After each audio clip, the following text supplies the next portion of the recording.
네, 큐브의 키워드는 누가라는 키워드를 가지고 왔습니다. 16개월 된 입양아 정인양을 학대해 숨지게 간 혐의를 받는 양부모에 대한 선고가 조금 전에 있었습니다. 양모에 대해서는 무기징역이 지금 선고가 된 상황인데요. 국민적 공분을 일으킨 이번 사건에 대해서 어떻게 또 봐야 될지 두 분과 함께 알아보도록 하겠습니다. 김수민 시사평론가 그리고 박주희 변호사 함께하겠습니다. 어서 오십시오. 예,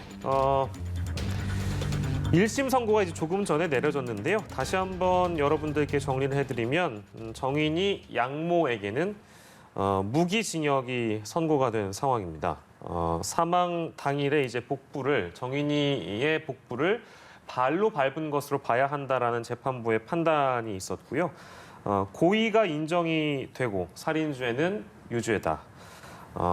그리고 양부에 대해서도 지금 징역 5년이 또 선고가 된 상황입니다. 이 두 가지 결과를 좀 전달해 드렸는데요.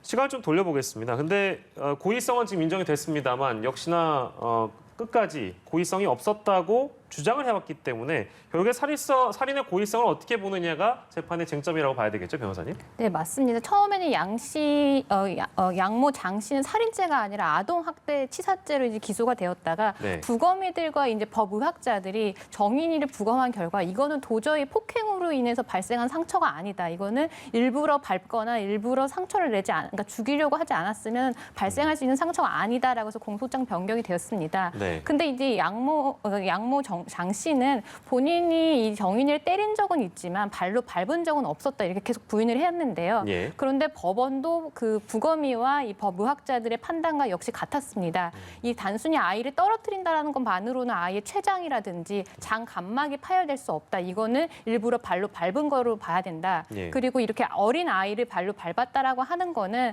아이가 사망해도 상관없다. 그러니까 용인했다. 이 부분에 대해서 살인죄에 있어서 미필적 고의를 인정을 한 것입니다. 예, 김수민 평론가께서는 이 재판부의 판단에 대해서 어떻게 좀 평가를 해주시겠습니까? 네, 일단 방금 설명을 해주셨다시피 미필적 고의가 있었다. 그러니까 그렇게 학대를 하게 될 경우 죽음에 이를 수 있다는 걸 알면서도 그렇게 되든지 말든지 학대를 했다라고 하는 이 미필적 고의가 인정이 됐다라고 볼 수 있겠고 여기에 대해서 이제 법의학자 소견 또 아까 얘기가 나왔듯이 고의로 뭐 배를 발로 밟는다거나 하는 이런 것으로 인해서 생긴 그런 흔적들이 다 나왔다라고 하는 것이고 그 밖에도 뭐 부검의 같은 경우도 예. 자신이 부검을 해본 그 아동 학대 가운데서 가장 상태가 심하다라고 증언을 했었고 또 학대 여부는 부검을 통해서 더 확인을 해볼 필요가 없을 정도로 예. 겉으로만 봐도 충분히 확인되는 것이었다라고 하는 굉장히 중한 상태라는 것을 증명을 했었죠. 그리고 여기에 더해져서 거짓말 탐지기 조사도 같이 했는데 분석관 4명이 전원이 이건 지금 양모가 얘기하고 있는 것은 그러니까 본인이 고의로 괴롭히지 않았다, 뭐 죽이지 않았다라고 하는 그 진술에 대해서는 4명 전원이 거짓이다라고 판명을 했습니다. 이런 것들을 종합해서 판단했을 때 이것은 고의가 분명히 있었다, 이게 살인에 이를 수 있는 그런 요인이 있었다라고 법원에서 인정을 했다고 볼 수 있겠습니다. 예, 알겠습니다. 그 재판부의 오늘 이런 판단과 좀 비교를 해봤을 때 당시 이제 검찰이 구형한 내용들을 보면 양모에게는 사형이 구형이 됐었고요. 그리고 양부인 안 씨에게는 징역 7년 6개월을 구형을 했었는데 오늘 이런 결론이 나온 겁니다. 좀 비교를 해보면 검찰의 공소가 잘 반영됐다고 평가할 수 있을까요? 어떻게 보십니까? 사실은 이제 사형에 대해서 구형을 한다라는 거는 뭐 분명히 이 살인죄 법정형에 사형도 있고 무기징역도 있지만 지금 무기징역이 이제 선고가 되었는데 사형과 무기징역에 사실은 그 큰 의미가 있습니다. 우리나라에 사실 98년 이후에 사형이 집행이 되지 않아서 사형을 선고가 된다라고도 집행할 가능성은 없지만 예. 사형과 무기징역의 큰 차이는 가석방을 받을 수 있느냐의 여부에 달렸거든요. 무기징역 같은 경우는 20년이 지나면 이제 가석방을 신청할 수가 있고 예. 사형이 선고가 되면은 가석방이 신청할 수가 없기 때문에 그 부분에 있어서 사실 죄책을 얼마나 더 엄중하게 이 죄를 본인들이 무느냐 이거의 차이인데 사실은 이런 살인죄 고의를 인정을 했는데도 무기징역이 나올 수가 있었다라면 이 부분에 대해서 뭔가 감형 요소라든지 이런 부분이 반영이 됐을 텐데 그 요소가 무엇인지는 사실 좀 의아한 부분은 있습니다. 예. 글쎄 그 부분에 대해서는 저희가 지금 전해지지 않고 있는데 보면 그 이 두 사람이 반성을 안 한 것은 아닙니다. 반성문도 쏟아내고 그리고 뭐 국민들께서는 이 사건에 대해서 굉장한 공분을 국민적 공분을 산 사건이면 분명한 것이고요. 그럼 탄원서도 쏟아졌고요. 이런 부분들이 오늘 이런 결론에 영향을 줬다고 봐야 될까요? 어떻습니까? 사실은 이런 제3자들이 내는 탄원서 자체가 그거 자체만으로 재판부를 바로 기소하지는 않습니다. 그런데 이렇게 엄벌에 처해달라는 이런 탄원서들이 계속 제출이 된다라는 거는 이 사건이 사회적으로 의미하는 게 굉장히 중하다라는 의미를 주는 거고 예. 또 하나는 재판부에게 이런 아동 학대범에 대한 엄벌을 원한다라는 국민의 법감정을 전달하게 되는 계기가 되기 때문에 재판부는 이 부분에 대해서 무시는 할 수가 없었을 텐데 예. 사실은 지금 양모에 대해서는 무기징역이 나왔고 또 양부는 구형 자체가 7년 6개월인데 2년 6개월이 감형된 5년이 나왔거든요. 네네. 이 부분에 대해서는 재판부가 정말 이거를 엄중하게 받아들였는지 국민적인 이런 공분이라든지 요구를 엄중하게 받아들였는지 이 부분은 조금 약간 납득이 어렵습니다. 예, 양부는 이제 좀 따로 판단을 해봐야 된다라는 말씀을 주셨는데요. 어떻습니까? 김수민 평론가께서도 어떻게 생각하시는지 궁금한데요. 그러니까 이분들이 반성을 안 한 건 아니었습니다. 근데 뭐 탄원서도 있었고 앞서 말씀드린 대로 워낙에 화제가 됐던 사건이기 때문에 이런 어떤 국민적 여론을 충분히 재판부가 공감했다고 평가를 해야 될까요? 특히 양형만 놓고 봤을 때는요, 어떻습니까? 양형을 놓고 보면 일단 무기징역이 나온 것은 사형 집행을 실질적으로 하지 않는 나라이기도 하고 그리고 뭐 법관의 어떤 독립적 양심이 사형은 폐지돼야 된다고 생각을 했을 때 굳이 그렇게 선고를 하지 않는 그런 가능성이 있기 때문에 무기징역에 대해서는 본인의 어떤 법적 소신으로 판단을 한 것 같고요. 이 양부가 징역 5년이 나온 것에 대해서 말씀이 나오셨지만은 좀 논란이 될 소지는 있다고 보여집니다. 그러니까 양부가 받고 있는 혐의는 이제 양부는 뭐 가치 살인을 했다거나 아동 학대 치사를 했다거나 이런 혐의가 아니라 아동 유기 방임이라든지 아동 학대 이 것으로 이제 기소가 된 것인데 아동 유기의 경우에 사망에 이르는 그런 경우는 또 가중이 돼서 이게 이제 뭐 기본적으로 가중까지만 쳐서 3년 내지 5년인데 여기에 죄들을 좀 더 더한다면은 글쎄요 검찰이 구형한 7년 6개월이 그렇게 중한 것이었나라는 의문은 들거든요. 예. 그런 의미에서는 좀 많이 감형되었다라고 하는 것이고 이 부분에 대해서 이제 국민 법감정은 뭐 지금 말씀드렸다시피 좀 약하다 이런 얘기가 나올 것 같기 때문에 재판부는 어떤 국민 법감정에 뭐 영향을 받는다거나 탄원서들을 굉장히 중하게 고려했다거나 그렇다기보다는 뭐 본인이 갖고 있는 법적 소신이라든지 그런 것들로 판단을 해도 이 정도는 나오는 형량이었다 이렇게 보여집니다. 예, 두 분 다 이제 그 뭐 지금 사형이 구형됐고 무기징역이 나온 양모 장 씨에 대한 어떤 양형, 어떤 판결보다는 양부와 관련된 이 구형량과 비교했을 때 또한 모르겠습니다. 그러니까 유사범죄와 비교해보면 또 적절한 수준인데 그것도 따로 평가를 해봐야 되겠네요. 어떻습니까? 그 양부가 지금 기소된 혐의는 아동복지법상 아이를 유기했다라는 점과 그리고 정서적으로 학대했다라는 이 죄가 두 가지입니다. 근데 각 죄의 최고의 법정형은 5년형이고요. 네네네네. 이렇게 죄가 두 가지가 겹쳐졌을 때는 한 형의 최대형에서 1.5배를 가중해선 이은 7년 6개월입니다. 그러니까 어떻게 보면 검찰이 최고로 처단형으로 할 수 있는 이 최고의 형을 구형을 했다라는 건데, 근데 그거를 받아들이지 않는 데 있어서는 법원 자체도 나름대로 뭔가 기준이 있어야 되는데 네. 그 기준이 지금 아이의 사망 그리고 이 과정에서 이 양부가 너무나 방임을 했고 사실은 또 공동으로 학대한 부분도 분명히 있거든요. 그거에 비해서 5년형이라고 나왔다라는 거는 사실은 기존에 있던 사건들이나 아니면 이 법감정 국민들이 받아들이는 법감정에 비교를 했을 때는 사실 너무나 낮은 형일 수밖에 없습니다. 예, 저희가 뭐 반복돼서 말씀을 드리고 있는데요. 이번 1심 선고가 어떤 의미가 있다고 봐야 되는가, 이제 그 부분에 대한 평가는 김수민 평론가께 드리는 게 맞는 것 같습니다. 네. 오늘 이 선고는 어떤 의미로 대중에게 다가올까요? 일단 형량 자체는 뭐 국민의 법감정에 비해서는 미약할 수 있는데 이것도 결국에 양형 기준이라든지 법관들의 소신에 따라서 결정을 한 거기 때문에 이 양형 기준에 대해서 뭐 법관들이 잘못된 판결을 내렸다 이렇게까지 평가할 수는 없을 것 같고요. 그러면 왜 이런 일이 벌어졌느냐 이것으로 질문을 되돌려야 된다고 생각을 합니다. 이런 일이 발생하지 않으려면 어떻게 해야 되는지 이 의미를 한국 사회에 다시 한번 이번 재판이 묻고 있는 것이고, 그리고 재판으로 좀 좁혀봤을 때는 양부의 같은 경우 이제 양형 기준이 있다고 치더라도 그것이 왜 이렇게 좀 헐거운가, 느슨한가, 관용적인가라고 하는 이런 부분에 대해서 형량을 다시 한번 고민을 해야 되는 그런 숙제까지도 같이 안겼다라고 저는 판단을 해봅니다. 예, 오늘 이 선고 이전에도 이 주제를 다룰 때마다 저희가 늘 이제 나눴던 이야기 중에 하나입니다만 어떻게 하면 이런 일이 다시 한번 발생하지 않게 만드는가, 우리가 이제 같이 고민해야 할 지점들이 적지 않은 것 같은데요.